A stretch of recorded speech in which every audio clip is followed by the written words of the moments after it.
From is live at the Lubbock County Elections Office right now to give us an update on the turnout there. Courtney? Yes, a much larger turnout compared to the early voting in 2014. I actually have Dorothy Kennedy joining me right now. How have things kind of been looking here today for those who have been voting? Well, today we've had about 16,641 people vote as of this point in the evening, and so we still have a little bit more time. Polls don't end until 7. Awesome. And why do you think people are so energized for this midterm? We have had so many people energized all through early voting and today, and I think it's because of all the different things that are on the ballot, from the federal all the way down to the local propositions, and people are just excited. Now, speaking of early voting, do you think that the amount of people that turned out for that kind of has helped with the lines that we saw earlier today? Yes, I think so many people went out and early voted. I think they'd already made their decision, knew what they wanted to do, and so they went and took advantage of the early voting. Now, we have just a little under an hour left.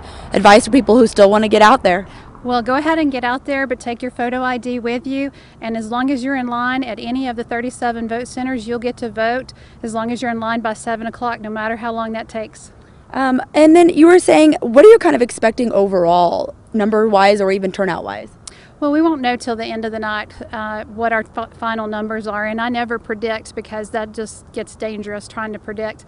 But we do know we've had a very strong, good election for a midterm already just from early voting, and today's been very good and steady all day today. And some of the busiest locations around town, did you notice? Yes, Calvary Baptist and Sutherland's are two of our busiest locations today. Wow, and just lines out the door, kind of describe what it was like there. They've had lines out the door, but they've been good and steady, and so they've not been flooded with the people, just good and steady lines. Texas Tech has had a very large turnout as well. And then once again, voters who still want to go out, what do they need to know? What do they need to bring?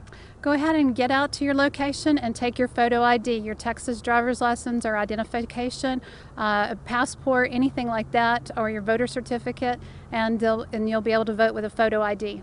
Awesome. Thank you so much for joining us, Dorothy. I really appreciate it. We do have a list of all of those voting locations on our webpage at everythinglubbock.com. Also, as results come in later tonight, stick with us here on KLBK. We'll have all that for you tonight at 10. John and Terry, I will go ahead and send it back over to you. Thanks.